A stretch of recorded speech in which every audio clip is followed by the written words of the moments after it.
So good morning guys, welcome back to another blogger 94। এখন কদিন ধরে মানে ব্লগ আপলোড দিচ্ছি, বাট নিজে কিছু শ্যুট করিনি। আগের ওই এঙ্গেজমেন্ট ব্লগই চলছে আপাতত। তো অনেকদিন পর ক্যামেরাটা ধরলাম হাতে। বাই দ্য ওয়ে, আমার এখন ইয়ার পিয়ার্সিং হয়ে গেছে, ওই ভিডিওটা দেখে নেওয়া হবে। এঙ্গেজমেন্টের আগে অবধি চেপে চেপে রেখেছিলাম, কিন্তু এখন আর রাখতে পারলাম না।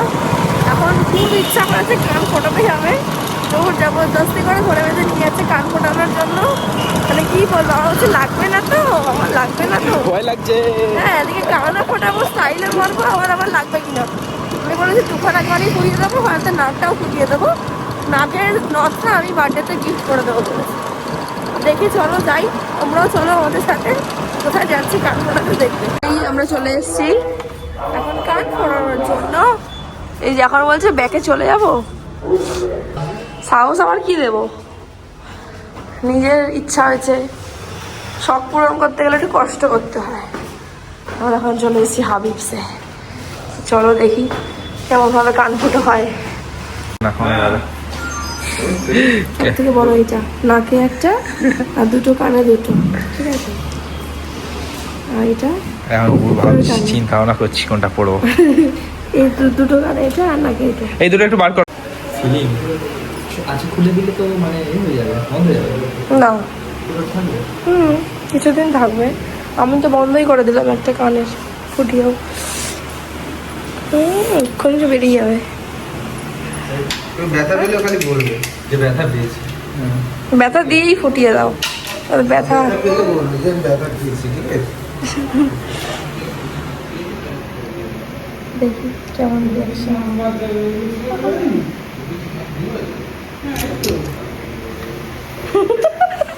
কিছু মনেই হলো না, সেটাই বললাম। তাহলে না, 2.5 বছরের বাচ্চা মেয়ে করছে মানে বুঝতে পারছো, সেটাই বললাম।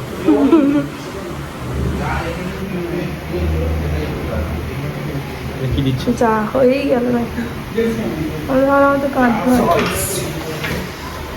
ঠিকই আছে, মিডিলে আছে না? হ্যাঁ,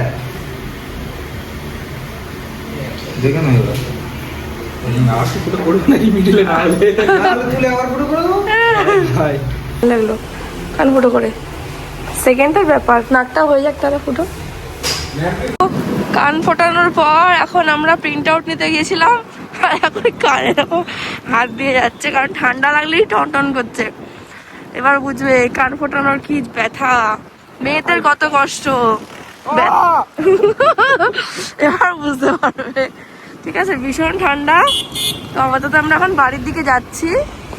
এঙ্গেজমেন্টের জন্য কানটা ফোটাইনি, তখন যদি কোনো প্রবলেম হয় সেই কারণের জন্য এখন ফুটিয়েছে। এখন বাড়ির কাছাকাছি চলে এসেছে, এখানে সব প্ল্যাকার্ড করে, বাবা সেবাস্টার হয় বলে প্ল্যাকার্ড লাগিয়ে ফেলেছে। ভাগ্যিস আমাদের এঙ্গেজমেন্টের পরে লাগিয়েছে, এখন আবার আমার কান কটকট করছে। তাইকে বোঝাচ্ছি কান কটকট করছে, তুই বুঝতে পেরেছিস কি বলছে? কান কটকট করছে, তাইকে বোঝাচ্ছে। হ্যালো, এদিকে। তো এখন আমাদের অফিসের 6 দিন ছুটি, আর বাবারে লাইটে আসছে না। এখন যাচ্ছি একটু পার্ক স্ট্রিট আর স্প্ল্যানেডে, কিছু শপিং আছে, মানে জাস্ট টুকটাক শীতের শপিং যাকে বলে। মানে কোনো মলে যাবো না, জাস্ট টুকটাক এদিক ওদিক রাস্তাঘাটে ঘুরে ঘুরে কিছু যদি কেনা যায়। বাট মেন পারপাস ঘোরার, ঘুরতে যাচ্ছি, ঘুরবো, এটাই তোমার। যখন ছিল টাইম 12টার সময়, এসছে নাকি 12:30 পৌনে 1 বাজে। এখন যাচ্ছি আমরা, প্রচণ্ড ঘুম পাচ্ছে আমার ঘুম দেখে দেখে। কাজ করলে আলাদা দরকার ছিল, দেখি কতক্ষণে পৌঁছাই ওখানে।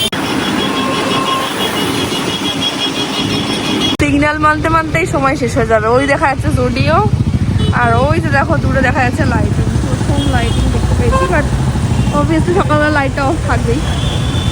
তো আমরা এখন যাচ্ছি কোন দিকে আমি নিজে জানি না। পার্কিং মনে হচ্ছে। আজকে আমরা স্কুটি নিয়ে বেরিয়েছি, কোনো একদিন আমরা গাড়িতে করে যাব, তাই তো? কলকাতায় পার্কিং নেই বলে কি গাড়ি নিয়ে বেরোবো নাকি? গাড়ি আজকে নেই আমাদের, আজকে আমাদের স্কুটি আছে। একদিন না একদিন তো হবেই, সেদিন তো গাড়ি থাকলে সব তখন ব্যবস্থা হয়ে যাবে। তাহলে এত লোক তাহলে আর কলকাতায় গাড়ি নিয়ে আসে না, তাই না? হবে সব একদিন হবে। ফাইনালি একটা কিনেছে, এই যে হাতে করে নিয়ে যাচ্ছে। 31st দেখাবো, এখন দেখাবো না। তো সবাইকে অনুরোধ করছি মেয়েদের সাথে প্লিজ শপিং করতে বেরোবেন না, কিছুই করতে পারছি না, বয়ে বয়ে বেড়াচ্ছি। আপাতত আমার শপিং শেষ। কিনতে এসেছিলাম একটা জিনিস, কিনে কিনতে জিনিস। এখন থেকে শুরু করার পালা। সামনেই পড়বে ইন্ডিয়ান, আমরা যাবো খেতে। তো দেখি এখন কটা বাজে। এখন বাজে প্রায় ইন্ডিয়ান? কোথাও একটা খাবো, মানে ইন্ডিয়ান হোক বা পাকিস্তান হোক, কোথাও একটা খাবো। পাকিস্তান কি মা? চলো এই যে এখন যাচ্ছি। সূর্যটা কি ভালো লাগছে। সো প্রথম আমাদের স্টার্টার অ্যাজ ওয়েল অ্যাজ খাচ্ছে, দেখো গাইস খাচ্ছে, দেখো কিরম করে। আমি ডায়েট করবো। 26 টাকা পাক্কা। তো ইন্ডিয়ানে আসা, and the show stopper my favourite. এটার জন্যই তো খেতে আসি। এখানেই বলে বড় লোক আর গরিব। আমি কিনলাম ফুটপাতের জামা, আর এ কিনছে বড় লোকিয়া জামা। ব্র্যান্ড ছাড়া পরে না। আর আমরা গরিব শরীফ মানুষ, যা পাই তাই পরি। হয়েছে পছন্দ। আমি টাইম নিচ্ছিলাম বলে আমার খুব বলছিল, এখন নিজেই কনফিউজ। আগের বছর দেখেছে জামা, এই বছর জামাটা খুঁজতে এসছে। এরকম পাগল হয়। সো ব্লগের একদম শেষ পার্টে চলে এসেছি। আর ব্লগটা যারা এতটুকু দেখেছো তো please do like, comment and share and subscribe. আর লাস্ট আমি জাস্ট চেক করছিলাম এঙ্গেজমেন্টের যে মেন ভিডিওটা ছিল, তো তোমরা অনেক ভালোবাসা দিয়েছো, কিন্তু একটা জিনিস করতে গিয়ে আমার 4-5টা কমেন্ট ডিলিট হয়ে গেছে। ঠিক আছে, আর কি বলবো, মানে আমি ইউটিউব স্টুডিও থেকে একটা করতে যাচ্ছিলাম, মানে পিন কমেন্ট করতে গিয়ে, ঠিক আছে, 3-4 বার হাত লেগে আমার ডিলিট হয়েছে। যাই হোক, সেটা মানে কি বলবো, তোমরা যারা করেছিলে এটা করে দাও কমেন্ট প্লিজ। আর অনেকেই আমাকে মেসেজ করে করে জিজ্ঞেস করেছো, তো প্লিজ তারা মানে একটু কমেন্টে এঙ্গেজিং থাকো, আমাদেরও ভালো লাগে কমেন্ট একটু বাড়লে। যাই হোক, অতটা ভালোবাসা দেওয়ার জন্য থ্যাংক ইউ। আর অনেকে জিজ্ঞেস করেছে যেটা, সেটা হচ্ছে আমাদের ওই ডিজাইন মানে ডেকোরেশন কে করেছিল এঙ্গেজমেন্টে, তো সেটা হচ্ছে dream makers event planner Aniket. স্ক্রিনে নাম্বারটা দিয়ে দিচ্ছি, ডেসক্রিপশানের ফার্স্ট কমেন্টেও দিয়ে দেবো।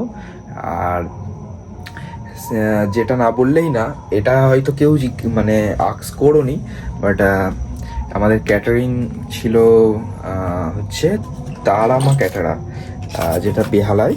তো এইটা দেখো তোমরা, এই যে আমাদের করেছিল আমাদের ফটো দিয়ে জিনিসটা।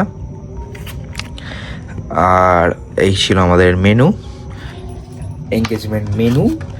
আর হচ্ছে যেটা জিজ্ঞেস করেছিল, হ্যাঁ ফটোগ্রাফার ছিল দ্য সোল কালেকশন শুভদীপ। ওর নাম্বারটা আমি দিয়ে দিচ্ছি ফার্স্ট কমেন্টে, ডিসক্রিপশানে দেবো না, ফার্স্ট কমেন্টে দিয়ে দেবো সবার নাম্বারটা।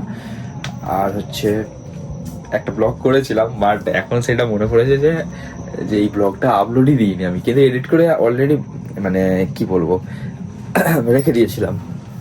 সেটা হচ্ছে মানে সব ভিডিও ম্যাক্সিমাম আপলোড দেওয়া শেষ আমাদের, কিন্তু এখনও আমরা মানে আমাদের যে কাট করেছিলাম এঙ্গেজমেন্ট, সেটাই মানে সেই যে ভিডিওটা মানে মানে যে টা দিয়ে স্টার্ট করার কথা তোমাদের সাথে, সেটাই করে। যাই হোক, এখনই সেটা দেখিয়ে দিচ্ছি। দেখো এখানে হচ্ছে ছিল কার্ডটা, এই যে আমাদের কার্ড। তো আর এই ছিল ভিডিওটা, মানে ইনভিটেশন ভিডিও যাকে বলে আর কি। তো এইটা ছিল সেটা।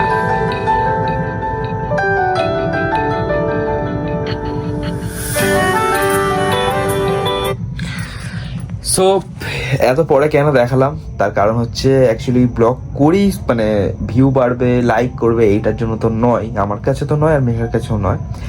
বেসিক্যালি আমরা ব্লগ করি যাতে মেমোরাইজ হয়ে থাকে আমাদের, মানে কোনো জায়গায় সেভ থাকে, যে কোনো সময় মন চাইলে দেখতে পারি।